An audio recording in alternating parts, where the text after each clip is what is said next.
every single client of mine goes, "Oh, I don't want to watch myself. I don't want to watch myself. I don't like the way I look." And I go, "Well, this is part of the deal, and you're watching yourself." And I think a really good practice for people, this is I think a valuable tip is to take your camera and record yourself before you're going to go in and talk to the boss, before you're going to make a pitch, before if you are doing an interview, before you do the interview. Welcome to the Business Ownership Podcast, brought to you by Awareness Strategies, helping you navigate the waters between entrepreneurship and ownership. Hey there, peeps. This is Michelle Nedelec, and I'm super glad that you're here with us today because I'm here with my most amazing guest, Jane. Jane, thank you so much for being here with us today. You're very welcome. It's good to chat with you. And I love that QR code that you've got there. Well, thank you. And if people if they click on that, then they can immediately go to what, LinkedIn and stuff? They go to my LinkedIn page, yep, and they can absolutely connect with me. Well, that's fantastic. I'm always looking for new ideas, so that's just giving me one. There you go. We can talk about that Which more. Every good entrepreneur needs to do. I think they naturally do that. I don't think they could be stopped if they tried. They're always, what is that? How does that work? I love it. So tell us, what do you do? Give us the highlights of who you are and what you do for business.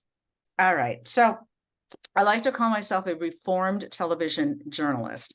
I worked for the NBC networks in New York for almost 30 years. Was lucky enough to be able to get a job on air very quickly when I got out of college, and reported on anything one can possibly imagine that happens in, New York is considered kind of, by many people, sort of the center of the universe, just in terms of its size and who goes through the hallowed streets of the city. And so it's pretty amazing job that I had. But a while ago, probably around 10 years ago, I decided I hated the deadlines. I was really tired of the pressure, the ratings pressure. And I just wanted to see what I could do if I created my own business. And so I started a media and presentation coaching business. And it's fantastic and super fun. And I was able to take all of the skills I learned as a journalist and as a person who made a lot of presentations, obviously did, well over 100,000 interviews in my lifetime. So I know how the media works very well. I was always emceeing events, moderating panels, doing all of that. So when you kind of walk that walk, it's really a lot of fun and provides a lot of aha moments for clients to be able to help them walk that walk too. Nice. So with media presentations, what does that involve exactly? Well, so the companies that I work for, and there's a lot of corporations, there's a lot of individuals, there's a lot of authors, there's a lot of, like celebrity chefs, other forms of people who will be asked to come and either maybe it's because of their business is getting a lot of media attention, or perhaps they're considered to be an expert and they're asked to give expert opinions on television or on any other media platform that exists, of which there are so very many these days, and podcasts. I help people learn how to be on podcasts. So there. And so what the training really does is we start by thinking, who's going to be my audience? Who will be the audience for whatever media platform they're going to be on? I mean, one of the first things I asked you before we got on was, who is your audience? And you told me it's entrepreneurs, which of course are very dear to my heart. And so we talk about who's the audience, and then how to make sure you tailor your message to meet that, just so that you resonate with that audience. Because you're not going to be speaking to a group of millennials and use stories that only baby boomers will understand. You have to talk about Elvis the whole time. Now, he's still alive, isn't he? I'm sure somebody's seen him lately. Well, if you go down to either Memphis or Nashville, you'll see great, those the impersonators that are walking all over the place. I met Elvis 10 times in one day in Nashville, but different outfit every time. So we talk about that, and then we really hone the message. But a giant part of what I also do is about the delivery and the body language. It's become a little more difficult because so many people are now using Zoom or some other virtual form to do interviews, Mhm. and hybrid situations for presentations and that kind of thing. But we still discuss, how do you use your body? Because we used our body language long before we had a spoken language. We've only been talking in languages for about 160,000 years, but have been walking Earth for a heck of a lot longer than that. And we really communicated through our bodies then. And it's innate, and we still do it. We make judgments about people every single day of our life based upon how they look, how they use their body, long before they open their mouth.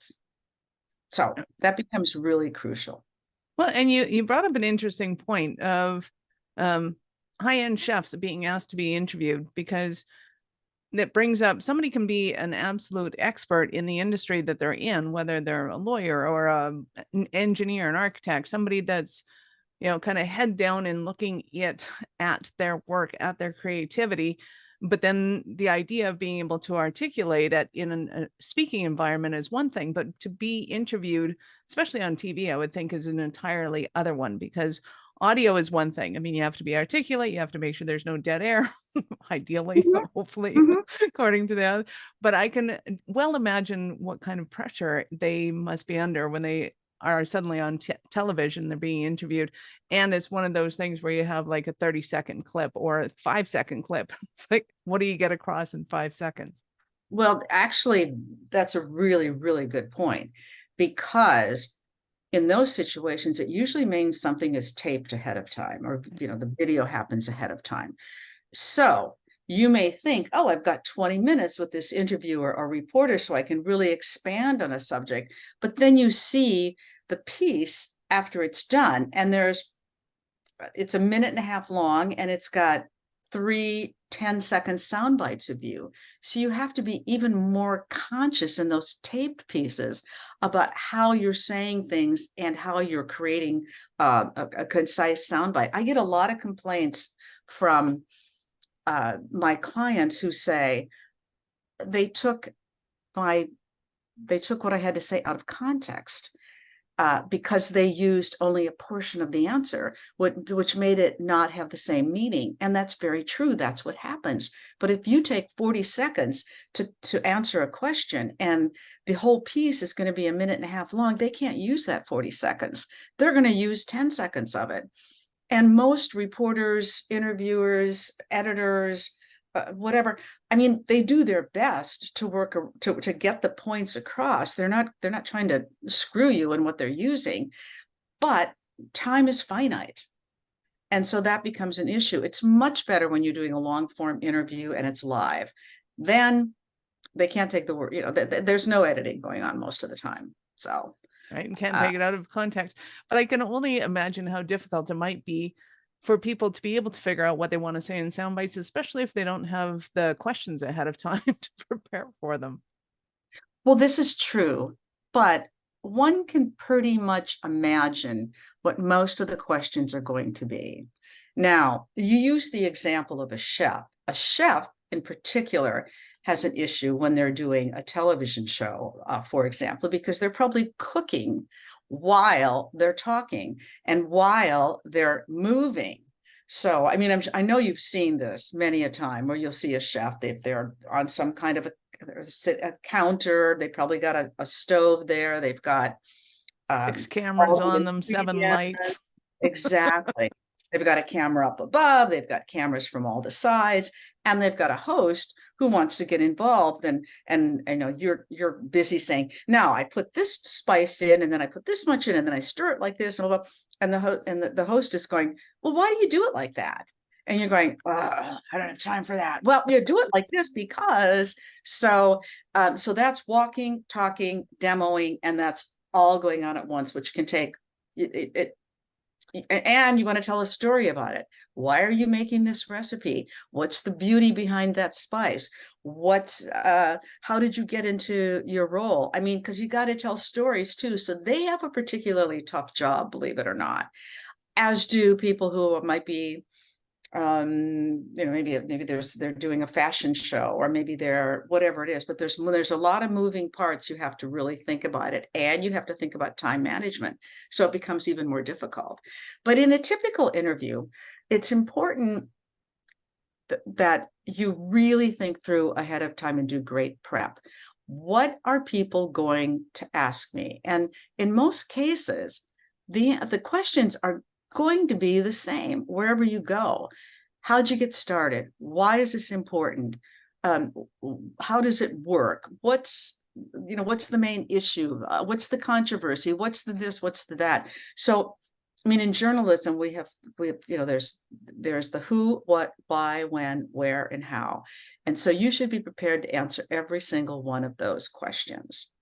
And then another trick is Google yourself and Google your company and see what the world is saying about you, because that's exactly what the reporter or the interviewer is doing. So whatever, or the producer or whomever it is, whatever it's saying about you in Google, be prepared to answer that, because they're going to see it and they're going to ask you.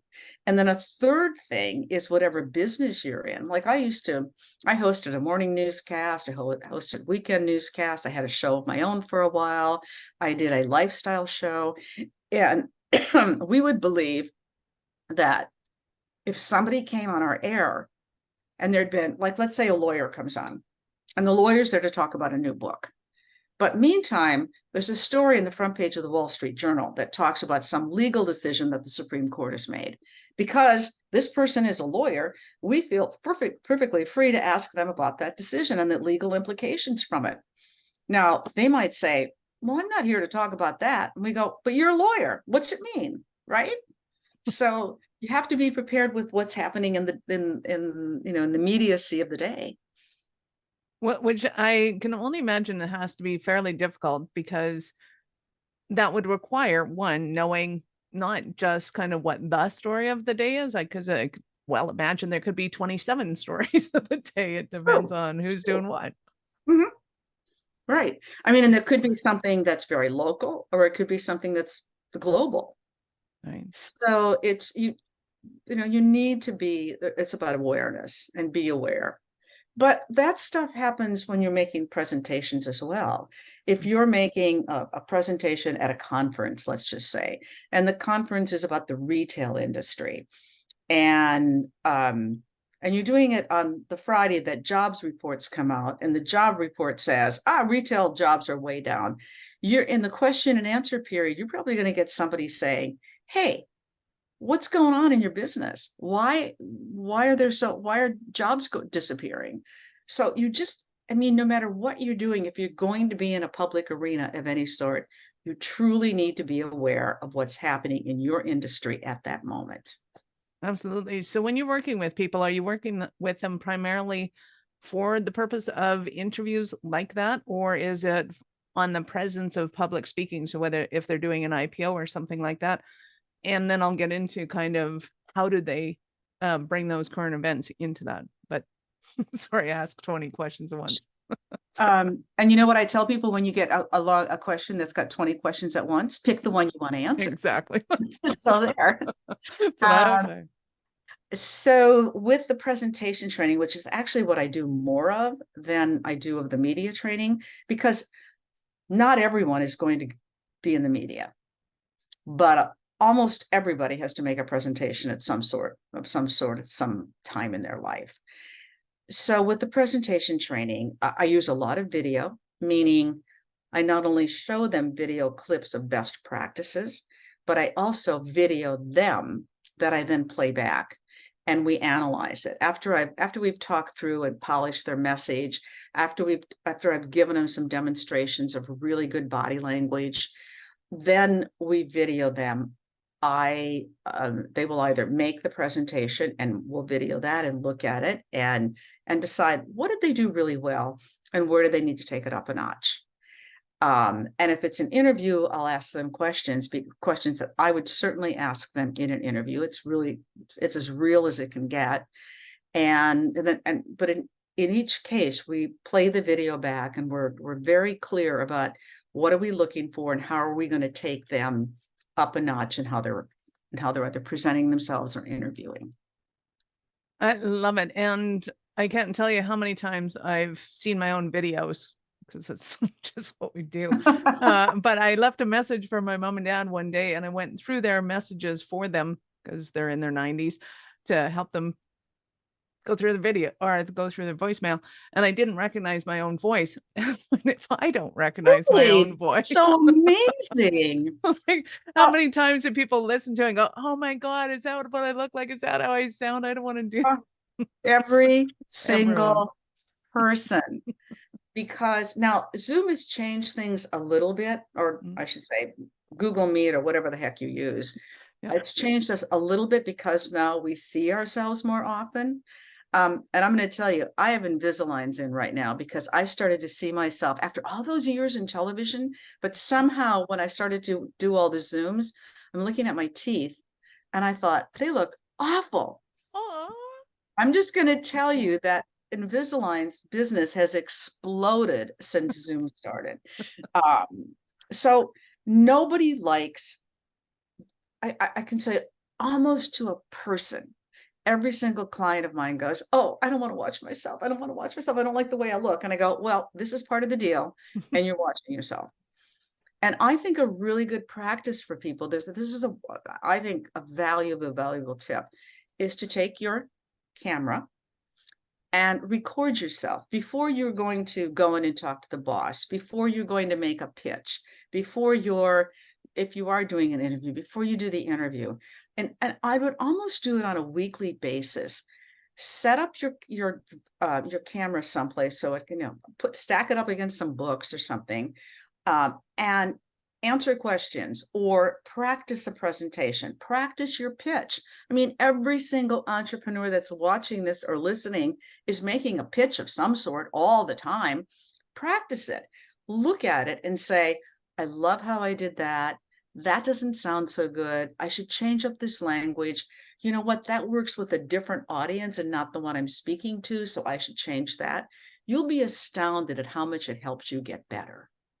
Absolutely. Well, and I've found as well that if I have something going through my head, it comes across completely different when it comes out loud. It's like it's rehearsed beautifully, it's epic, it's perfect in my mind. And then I get out onto camera and it's like, wow, that did not come out the same way. Well, our perception of ourselves is completely, they say it's about 30% different than than how other people perceive us. So it's interesting because people will take things away from you that you don't, take. When I say take things away, I mean they'll get from you something that you didn't intend. And some of that's from our body language, and some of that is that we just have different we just have different we just see ourselves differently. So you gotta take a look at that's why it's a good exercise. The other thing that's really important, and I learned this early on in television, is the camera. And by the way, doing something right here on Zoom in that little button, that little camera up there, is very much like being in a television studio. You are your own producer in essence, but your energy is drained by about 30%. I don't know if it's because it's in inanimate object or because it's the depth, all of that sort of thing. So you actually need to add energy. Another great exercise is, again, taking your camera, is to do, so you do the opening of your presentation, 2 minutes worth, and then do another version where you're over dramatic, where you do it so you feel really uncomfortable. You feel like an idiot. Now you watch the two of them, and I'm going to guarantee you right now, you're going to like the second one better with the over dramatic thing, because so few of us use all of our dynamism. We don't use it like we should. And when you see that you can take something, I'm not suggesting you act like an idiot, but what I am saying is that you can go and stretch it so much further, and it's going to be really effective, much more effective than you ever dreamed possible. So try it. you're going to be stunned. I love that. I went and saw the bloopers or the outtakes from a movie with Jim Carrey, and somebody called him an overactor. And of course, the whole cast was laughing because nobody can overact like Jim Carrey can. But it's surprising to me how people don't recognize that on stage in particular, you have to be bigger, because if you're just standing there, you're this little spot on the stage, and you've got all of this space to be able to consume, and you can't possibly overact as much as Jim Carrey does, and he is fascinating to us. So if his overacting is fascinating to us, then your overacting is going to be, it's just going to add to the presentation. Right. And another thing that adds to that is we're overstimulated in today's world with all of the social media that we use, all of that. So you lose an audience quickly if you don't have a lot of energy. If you're not dynamic, you lose them. They tune out. So what are some of the things that people can do to be dynamic without being, without swaying and making people dizzy, all the kind of subconscious things that people do? Okay. Well, so now if we're talking about being in person, one of the things that you can do is use gestures. I'm going to put my hands up here, even though I would never do this virtually, just to demonstrate. But you think about a normal conversation. You use your hands to say, well, there was this point, and then this point, and then this point. So use your hands because they actually illustrate and add emphasis. Now, I've been using my hands the whole entire time down below the screen virtually because it has the same effect. You're still getting that feeling that I'm bringing through my voice and my shoulders and that kind of thing. But you're just not seeing my hands, because if I did this, it would be really distracting. I can't see your lips. Exactly. So a couple of things like this, if you take like a playground ball and hold it like this, that's in front of your torso, obviously, that's considered to be very visionary.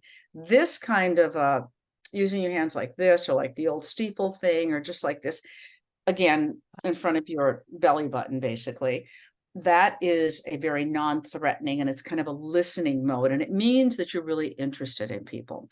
Another big thing is your eye contact.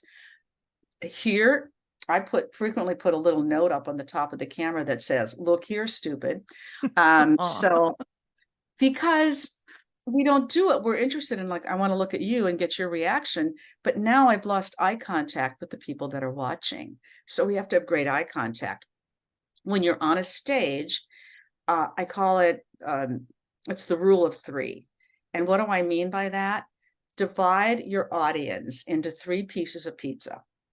And the first piece, so when you start, you look out at the first slice of pizza, those people, and you look at them and you have a phrase of, "Hey, it's fabulous to be here with you today. I'm going to tell you how to make every presentation perfect."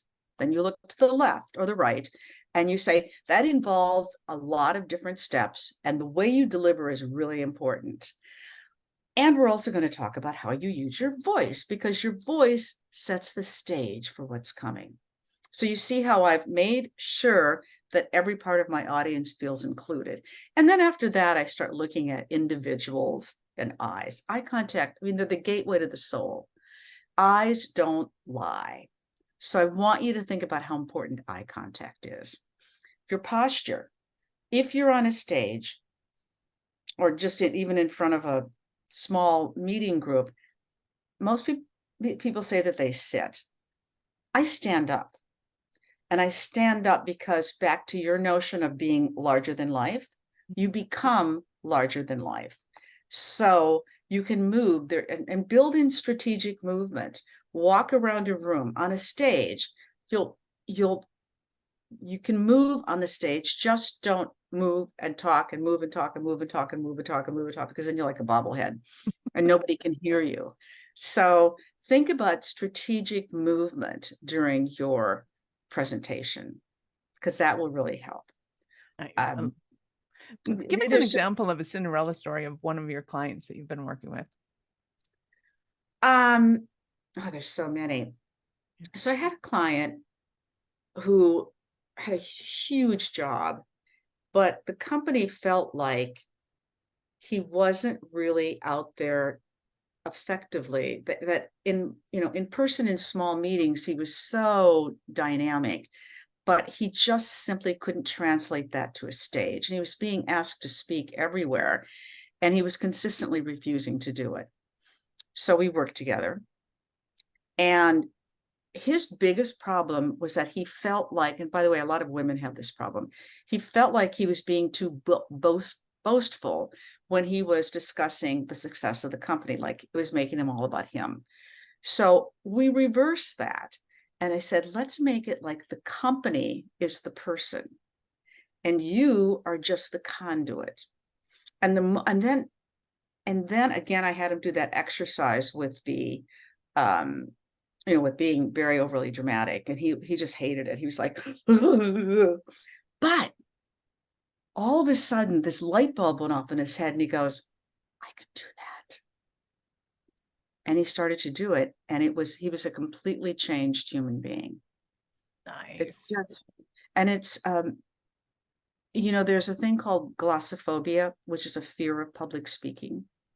87% of the people in the United States have it at some point or another in their lifetime. Maybe it's because of a situation where they were called upon to do something at the last moment and they totally freaked, or maybe it's because they didn't realize that um, somebody was going to be there that could help make or break their career or their next move or something. And then all of a sudden they found that out and they just couldn't. They felt like, why am I here speaking? And they're not. So dealing with, and there's an old story, an old joke, that at a funeral, most people would rather be in the casket than be delivering the eulogy. So I'm just saying there's a lot of people afraid of it. But if you start to think of your purpose and why you're there, it takes away a lot of that fear, because all of a sudden you realize that you wouldn't be asked to be speaking if you weren't the expert in that subject or knew a lot more than anybody in the audience. You wouldn't be asked to be there if there wasn't a lot of respect for you. You wouldn't be asked to be there if people didn't think that you could do a great job. So if you start to get some confidence, knowing that the information you're about to deliver and the purpose of which you hope, of what you're trying to accomplish, if you focus on that instead of anything else, then you get really good. I love that. So you've mentioned the fear of public speaking, being called on short notice to go and speak in front of a crowd that you may not be used to speaking in front of. What are some of the other stumbling blocks that somebody might be having that's listening to us right now going, oh, Jane, I need you so badly? Well, there's a lot of people that are introverted and feel like this is just not their place. Again, get to that notion of your purpose. That'll really help you. Other stumbling blocks, women in particular, are like, oh, I don't like the way my hair looks. I don't like my outfit isn't right, etc. So what I want you to think about doing is really good prep work, really good research.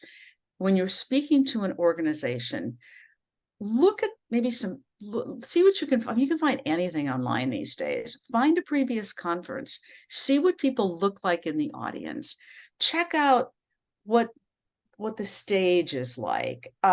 Give yourself an opportunity to get comfortable. I'm doing a big conference next week, and I got off the phone before this with a conversation with the events people saying, what's the stage look like? What are you going to have on it? What kind of mic am I going to use? How much walkway room am I going to have? Do you have steps going up to the stage? How you setting up the audience? Are they going to be at tables? Are they going to be? So I got the lay of the land. When I get there, I will go do a run through ahead of time. Not a complete run through, but enough to make sure that everything is working. I'll know where I'm going to stand, where I'm going to walk, what I'm going to use, how I'm going to do things. So allow yourself to do really good prep. When somebody says to me, oh, I like to wing things, I'm like, I can't believe you've had the success you've had. Right. So The whole idea of walking on a stage sometimes is every stage is different. And when Right. they put it together, they can take it from the left side of the room, put it into the right side of the room. And I still want to walk up it again to make sure it's put together the same way and that I feel the same way on that stage. I'll tell you something else that I think is really important is I don't like barriers between the audience and me. So, for example, I never speak behind a podium. Second thing is, and I've done this many a time at conferences, I'll go out and check out the stage, and they'll have maybe I do a lot of like live interviews for people. They call them fireside chats, although there's never a fire. Um, and I will and I'll walk on the stage and I'll see they have the chairs pulled way to the back of the stage. So there's, 30 or 40 feet between me and the audience. I make them pull the chairs right to the front and they go, well, I don't know about the lighting. I said, fix the lighting then, because I'm not going to be that far away from the audience. So get yourself close to the audience. Make it as intimate as you possibly can be, because the more intimate it is, the more fun it will have. And then make everything highly interactive. Ask questions, do polls, look at people and go, I see you nodding over there. Did you like that idea? And just so the audience now gets truly engaged, because we are capable of all this interactivity. Back to that notion of being overstimulated. That's what we like. So use it. Call on people. So what if they're like going, oh, and just say, oh, you're nervous and anxious. That's okay. I am too. Hey, come up on stage with me. I do goofy things because I want it to be really meaningful for the people that are there. I don't want them wasting their time, and I want them to have fun more than anything. Love it. And so hugely important, just knowing what kind of microphone you're going to have, because if you're expecting to have a lavalier and all of a sudden you get there and you get a microphone, it's, all of a sudden No, your hands and your ability to right. express You yourself can't visually. gesture, or you use the mic, and then as you're talking, you're gesturing with the mic, and then all of a sudden they can't hear what you're saying. I mean, Exactly. there's a So lot. There's a there's lot a to it. lot. So So peeps, I know our listeners are going to want more from you. How did they start their journey with you? So I have a website. It's called janehanson.com, Hanson, and you can find me there, and there's a contact page. And my email is really simple. It's jane@janehanson.com. No So way. there, yeah, So yeah. Make it easy. I believe in simplicity. I love it. So we will, of course, have all of Jane's notes in the show notes. We'll have her links in the show notes. So be sure to click on links, open them up in a new browser, because we're not done yet. So Jane, you kind of alluded to it when you left to go and start your own company. But at what point did you know that you were special kind of crazy enough to think that you could become an entrepreneur? I am a huge believer in change and in trying things and opening up doors and see where they lead you. And it's not that I never say no, but I always just have this notion that you got to try. How many people do you know that say, I have this really cool idea, but I'm not going to try it until I have, $500,000 in the bank so I have a big cushion? Or I'm going to wait until my kid is out of high school before I try it. Or I've got it. I've got to write that book first, whatever they say. But that's just giving yourself an excuse not to try. So for me, it was, I knew I wanted to leave the world of television, even though I loved it so much. Um, just for, for my family purposes, for my own, news never takes a holiday. For a long time, I did an early morning broadcast that had me up at 3:20 in the morning. I mean, there are all kinds of reasons about that wasn't what I was doing when I left, but there were all kinds of reasons that I thought I gotta try something else. And my aha moment was really when I was interviewing somebody, and they came up, and this happened more than once in a short period of time. And they came off the set and they said, I didn't get to say what I wanted to say. And I go, well, whose problem is that? And they go, well, so and I thought in my head, I know exactly how to choreograph an interview. I took these people down a pathway and they merrily followed along without ever getting back to the point of why they were there. And I know exactly how to do that. I can teach people how to do that. And they'll pay me money to teach them how to do that. And then I also thought about all the presentations that I'd heard that were terrible. And I knew the ones that I made were pretty good. And I thought, I know how to do this too. And so that was it. Nice. I love it. And it alludes to me that there's so much that you've learned in broadcasting and working with the networks to be able to hone that information, to be able to bring it out to the public. And it just fascinates me that you never would have been able to do that in any other way other than becoming an entrepreneur and bringing that gift to the world. Yeah. Yes. And I love entrepreneurs. I have so many people that I've met along the way, and the energy and the excitement.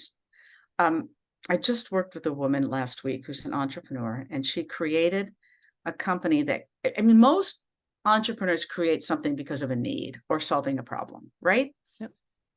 And she didn't intend to do anything other than her daughter had cradle cap, her baby, and cirrhosis. And so her skin was really bad, and no product that she was given worked to help her, the baby. And she happens to have been an esthetician, and her husband is a chemist. And one day he looked at her and he said, well, you know how to make formulas. Why don't you make something? So she made something.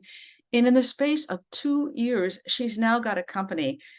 Her annual revenues are over $2 million. And she's created now 4 different product lines, and she's growing like crazy. And she said, I should have never intended to start a business. It was just, nobody was giving me anything to help my daughter's cradle cap. And I love those stories because it's again, the purpose wasn't, I'm going to go out there and just make loads and loads of money. The purpose was, I need something, and I got to find a reason for it. And almost every entrepreneur I've ever met kind of has that same thing. And it's wonderful. It's just wonderful to see these success stories like that. Love it. You have been absolutely awesome. Any last words for our peeps? Yes. Use your phones, practice, think about good prep, and believe in yourself. Thanks. Thank you so much for your time. I appreciate it. And I know how valuable it is. You're very welcome. It was a pleasure. Awesome. Peeps, this is Michelle Nedelec. Thank you for being here with us today. Be sure to subscribe to the show and share it with your friends. We love helping entrepreneurs grow.